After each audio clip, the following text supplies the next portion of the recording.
नमस्कार प्रिय मित्रों, मैं ज्योतिषकार कमल आप सबका हार्दिक अभिनंदन करता हूं आपके अपने इस प्यारे यूट्यूब चैनल एस्ट्रो कमल में या अलौकिक साधनाओं में। दोनों में से किसी में भी, दोनों चैनल अपने ही हैं, आपके ही हैं, अपने क्या है आपके ही हैं।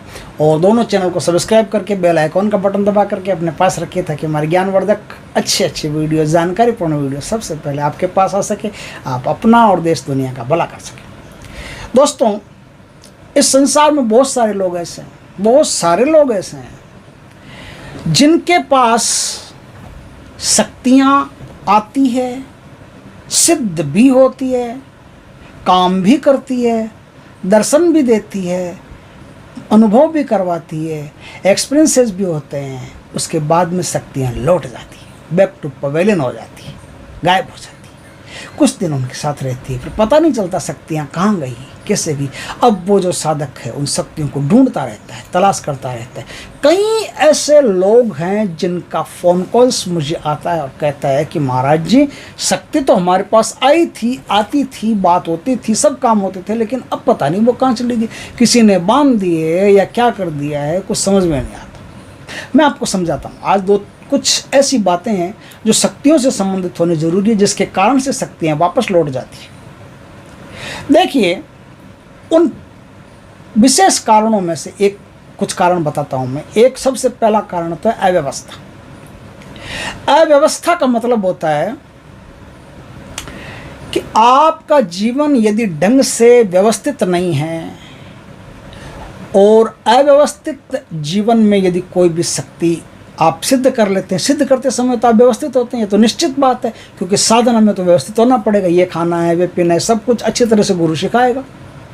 आपको ये खाना है बेटा, ये पीना है बेटा, ये नहीं खाना है, ये खाना है, ये काटना नहीं है, ये पीटना नहीं है, दाढ़ी नहीं बनाना है, सेविंग नहीं बनाना, बाल नहीं काटने हैं, ज़मीन पर सोना है, ढीले वस्त्र पहनने हैं, बिना सिले वस्त्र पहनने हैं। ऐसे बहुत सारी चीज़ें आपको सिखाता है गुरु, अच्छी तरह से ट्रेनिंग देता है।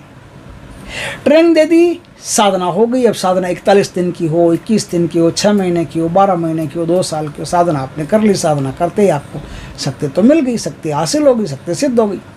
लेकिन अब आप गुरु का आश्रम छोड़ दिए, गुरु जी का सब छोड़ दिया, अब अपने घर आ गए। अब आपके घर में अव्यवस्था, व्यवस्थित ढंग से कुछ भी नहीं है। जो चीज़ जहाँ पड़ी होनी होती है, वो चीज़ अगर वहाँ नहीं होती है, उसके विपरीत ढंग से होती है। जैसे अपन कहते हैं ना, वास्तुशास्त्र के अनुसार, जैसे नाल होती है, जैसे वो सीढ़ियाँ होती है, सीढ़ियों में किसी प्रकार का कोई भी वजनदार या कोई भी अनर्गल सामान सीढ़ियों में नहीं रखना चाहिए। उससे ऊर्जा जो होती है, एनर्जी जो होती है, शक्ति जो होती है, वो डिस्टर्ब होती है। शक्ति जब भी आप पे प्रवेश करेगी तो शक्ति, पहली बात तो ये है कि आपके 72,000 नाड़ियों में वो घूमेगी, घूर्णन करेगी, आपके 72,000 नाड़ियों में अच्छी तरह से रमेगी, बसेगी, घूमेगी।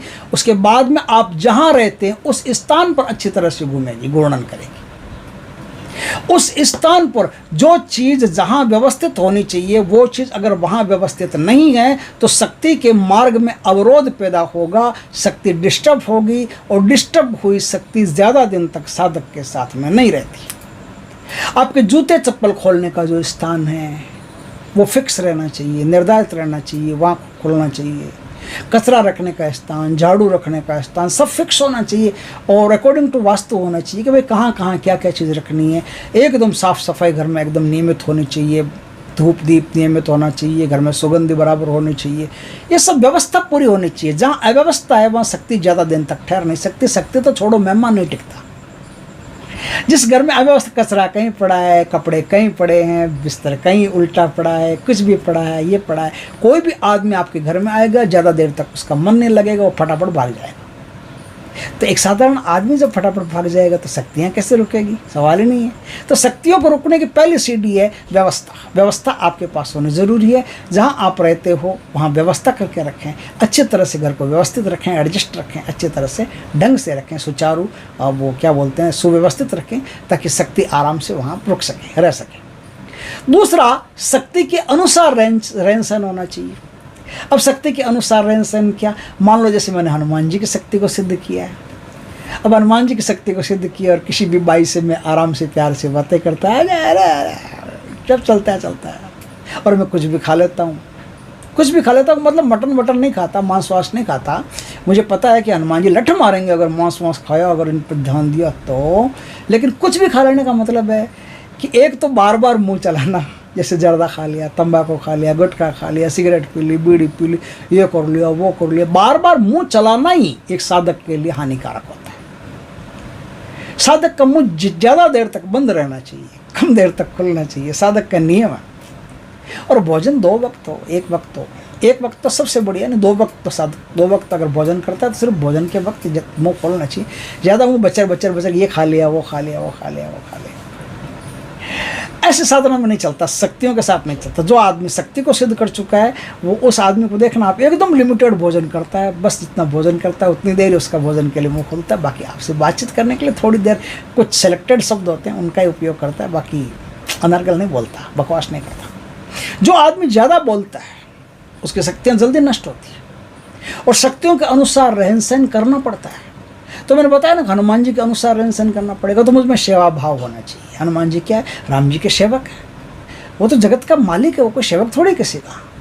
वो सेवक भी वही है, मालिक भी वही है, लेकिन रूप जैसा बनाया है, जैसा अपना आकृति बना करके उन्होंने प्रस्तुत की है ना संसार में, जो आदर्श प्रस्तुत किया है उस आदर्श के अनुसार चलना पड़ेगा। तो सेवक के रूप में आया तो आपको सेवक के रूप में इस दुनिया में रहना पड़ेगा। सेवा भाव आपके अंदर होना चाहिए। तो शक्ति के अनुसार रहन सहन। अब मान लो भैरव है, काली है, दुर्गा है, आप कोई फरिश्ते को सिद्ध कर चुके हो, किसी पीर को सिद्ध कर चुके हो, जिन को सिद्ध कर चुके हो, तो जिनको आप सिद्ध कर चुके हो उनके अनुसार रहन सहन। और आप ये मत समझना कि आप 150 शक्तियों को एक साथ सिद्ध कर लोगे, नहीं नहीं।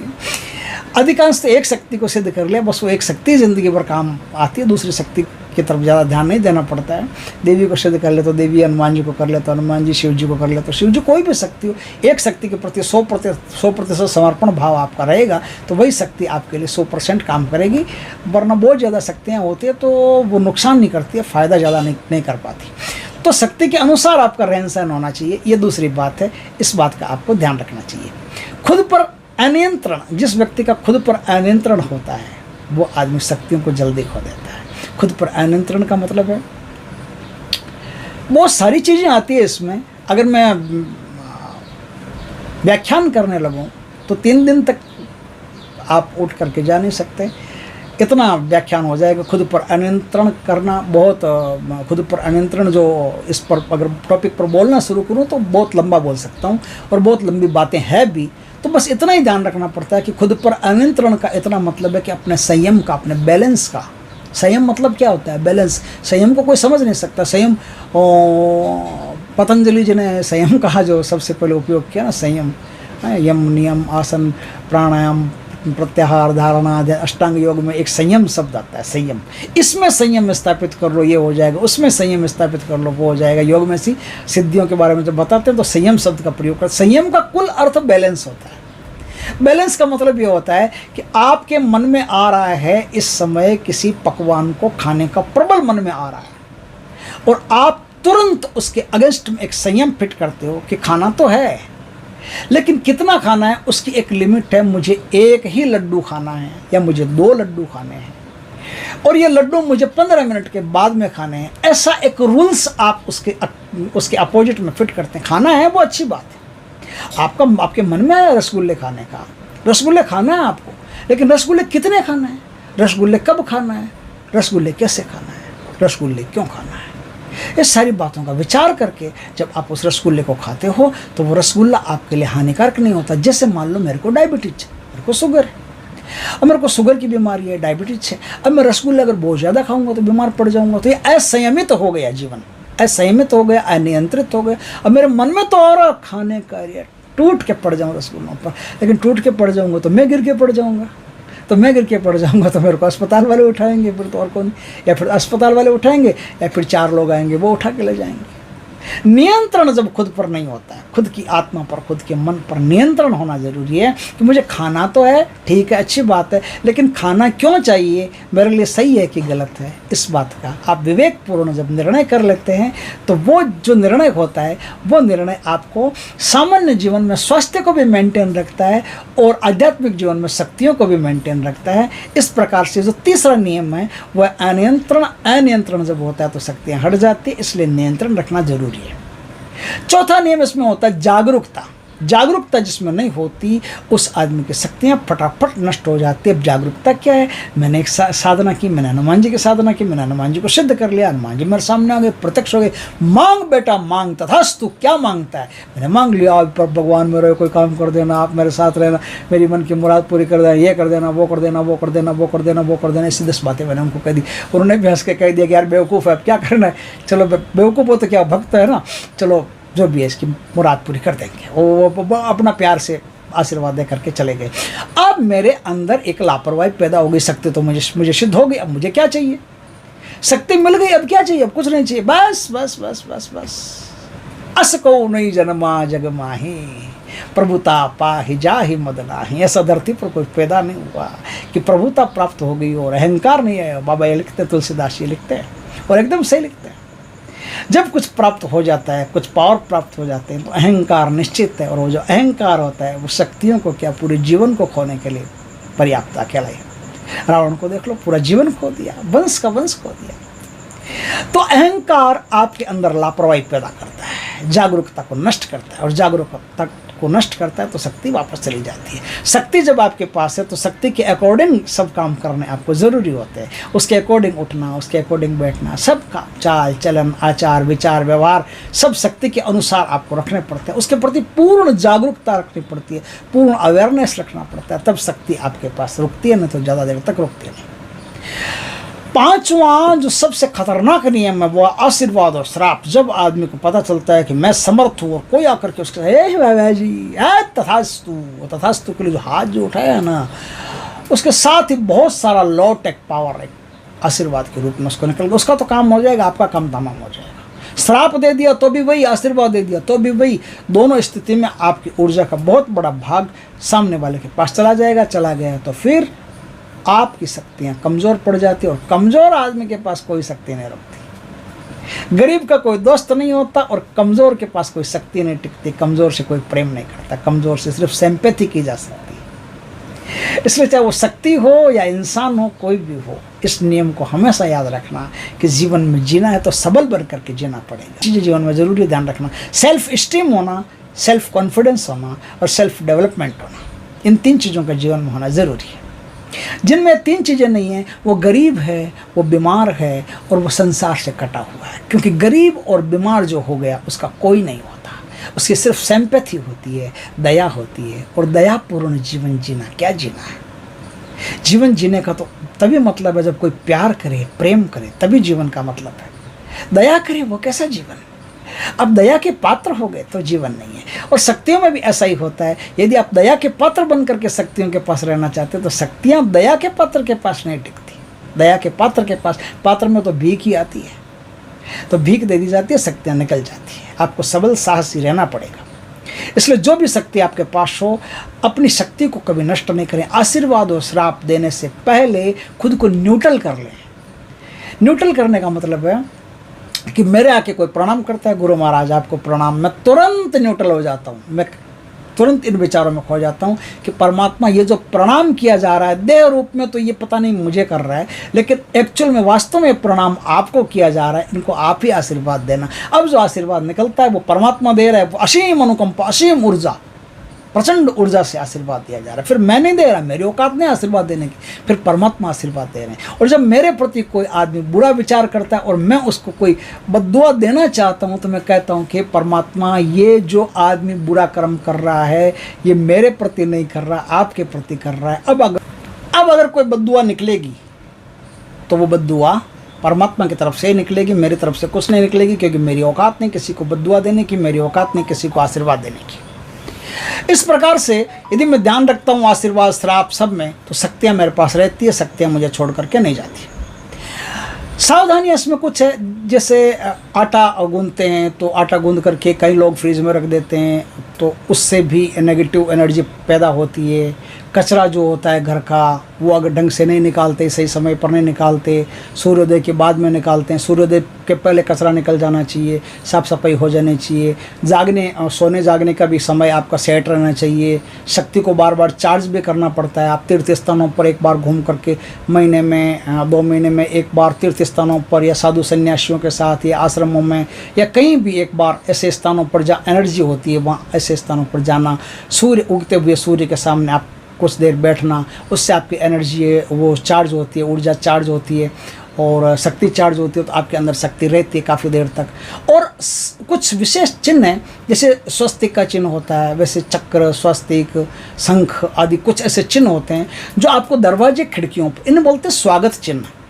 आपको पता बंधनवार टांगते थे, बंधनवार घर के ऊपर। बंधनवार का मतलब क्या होता है? जब कोई मेहमान आता है घर में तो उसके अंदर फीलिंग आती है कि ये जो बंधनवार टांकी गई है ये मेहमान के स्वागत के लिए टांकी गई है। ये जो बंधनवार होती है ना, एक्चुअल में मेहमान के नहीं, एक्चुअल में सही वास्तव में तो ये आध्यात्मिक जो शक्तियाँ होती है, जो पॉजिटिव पावर्स होते हैं, उन पावर्स के घर में प्रवेश करने के लिए, उनके स्वागत के लिए ये बंधनवार टांकी जाती है। जमाई घर में आता है नया तो बंधनवार टांगते हैं ना, यानी कोई नया आदमी घर में आया है तो विशेष व्यक्ति है तो बंधनवार लगाते हैं, है ना। उसी तरह से नीम की पत्तियों की या ऐसे बबूल की पत्तियाँ, उसकी बरगद के पत्तों की, पिंपल के पत्तों की, ऐसे बंधनवार बनते हैं। ऐसे फूलों की भी बंधनवार बनती है। ऐसे चिन्ह भी बनते हैं, जैसे स्वस्तिक के चिन्ह हैं, गणेश जी आगे पीछे है।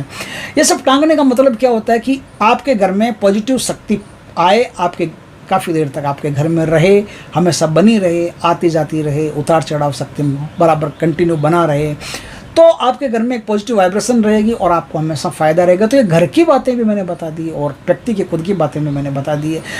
डिस्टेंस रखना हर आदमी से ज़रूरी होता है। जो साधक होता है उस साधक को ज़्यादा लोगों से बातचीत करना, ज़्यादा लोगों के सामने कनेक्ट रहना ज़रूरी नहीं होता, उससे दूर रहना चाहिए, थोड़ा सा दूर, ज़्यादा दूर ऐसे नहीं बस बैठ गया मैं तो किसी से मिलूंगा ही नहीं, थोड़ा सा दूर रहना ज़रूरी है। हमारे एक मित्र हैं, वो साधक हैं, वो किसी से मिलते नहीं है ज़्यादा, जब ज़रूरत होती है, लेकिन काम तो उनका भी होता ही है। इंसानों से धरती पर पैदा हुए हैं तो इंसानों के बिना तो काम होता नहीं, लेकिन बहुत कम लोगों से मिलते हैं, बहुत कम शब्दों का प्रयोग करते हैं, बहुत कम मिलते हैं। कम बोलना चाहिए, गोपनीयता साधना में ज़रूरी है। और सबसे इम्पोर्टेंट, सबसे मुख्य चीज़ है, मैं बता देता हूँ, इन सब चीज़ों के ऊपर जो चीज़ बनती है, सबसे ऊंची चीज़ है कि यदि आपकी शक्ति आपके अंदर रहे, मौजूद रहे, तो आपको कंटिन्यू लगातार ध्यान मेडिटेशन करना ज़रूरी है। अब वो कोई भी मेडिटेशन कोई भी प्रकार हो सकता है, उसकी 108 से ज़्यादा विधियां हैं, उनमें से कोई भी विधि आप इस्तेमाल कर सकते हो। उस विधि से ध्यान आप नियमित करोगे, करना ही चाहिए, करोगे तो ही शक्ति आपके पास टिकेगी। इस प्रकार से आप साधना करोगे, इस प्रकार से आप ध्यान रखोगे तो आपको प्राप्त हुई शक्तियाँ कभी भी जा नहीं सकती। और अगले वीडियो में यदि आप पूछेंगे तो मैं आपको एक ऐसा तरीका बताऊंगा जिससे गई हुई शक्तियाँ, खोई हुई शक्तियाँ आप पुनः कैसे प्राप्त कर सकते हो। बहुत सारे ऐसे लोग हैं जिनकी खोई हुई शक्तियाँ उनको प्राप्त नहीं होती है, अब वो तड़पते हैं, तो उनको खोई हुई शक्तियाँ वापस कैसे मिलेगी, इनका भी मैं तरीका बताऊँगा अगले वीडियो में। दोस्तों, वीडियो अच्छा लगे तो लाइक करना, कमेंट करना, शेयर करना। पहली बार हमारे चैनल पर आए, चैनल को सब्सक्राइब करना, पास में जो बेल आइकॉन का बटन दबा देना ताकि हमारे ज्ञानवर्धक जानकारीपूर्ण वीडियो सबसे पहले आपके पास आ सके। जय श्री कृष्ण दोस्तों।